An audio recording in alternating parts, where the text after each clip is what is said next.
की शुरुआत महाराष्ट्र और झारखंड विधानसभा चुनाव की तारीखों के ऐलान के साथ ही महाराष्ट्र में एक चरण में चुनाव होंगे। महाराष्ट्र में 20 नवंबर को मतदान है और 23 नवंबर को वोटों की गिनती होगी।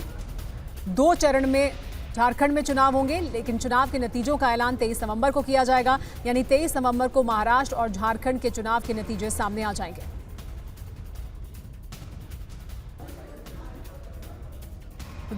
एक चरण में मतदान होगा महाराष्ट्र में 20 नवंबर को, 23 नवंबर को चुनाव के नतीजे आएंगे। झारखंड में 2 चरण में चुनाव होगा, 11 और 13 नवंबर को, और 23 नवंबर को नतीजे आएंगे।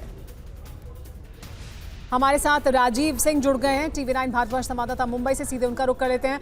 राजीव, चुनाव की तारीखों का ऐलान हो गया है, एक चरण में अब चुनाव होने वाला है, लेकिन वहां पर राजनीतिक दलों में पहले से ही बैठकों का दौर जारी था, अब और हलचल तेज होगी।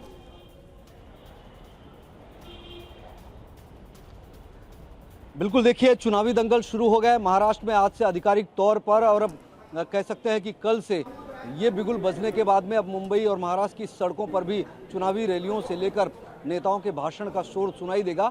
लेकिन जहां तक तैयारियों की बात है, बैठकों की बात है, तो अभी तक दोनों ही जो प्रमुख गठबंधन है, चाहे महायुति हो चाहे महाविकास आघाड़ी हो, दोनों ही गठबंधन की तरफ से अभी तक आधिकारिक तौर पर ना तो सीट शेयरिंग का ऐलान किया गया है और ना ही कैंडिडेट के उम्मीदवार कैंडिडेट तय किए गए हैं। लेकिन ये कयास लगाया जा रहा है, लगातार जो गठबंधन की तरफ से बातें कही जा रही है उसके मुताबिक अगले 2 से 3 दिनों में दोनों ही गठबंधन की तरफ से सीट शेयरिंग का भी ऐलान कर दिया जाएगा। साथ साथ में जो उम्मीदवार है वो भी घोषित कर दिए जाएंगे, क्योंकि दोनों ही गठबंधन, अगर हम सिर्फ महायुति की बात करें तो उनका कहना है कि लगभग 80% चीज़ें तय हो चुकी हैं, 20% जो है वो बाकी हैं, तो आने वाले समय में उसे भी बातचीत करके सुलझा लिया जाएगा। जैसा कि कल अमित शाह ने बीजेपी के तमाम नेताओं के साथ में दिल्ली में बैठक की, उसके बाद में आज महायुति की एक महत्वपूर्ण प्रेस कॉन्फ्रेंस होनी थी दोपहर को, लेकिन टल गई क्योंकि इलेक्शन कमीशन की प्रेस कॉन्फ्रेंस 3:30 बजे की आ गई। उसके बाद में बीजेपी और तमाम एनडीए के नेताओं ने इस बैठक को टाल दिया। महाविकास आघाड़ी के भी नेता कह रहे हैं कि बने रहे आप, यानी 80% तक बातचीत तय हो गई है, लेकिन 20% अभी बचा हुआ है।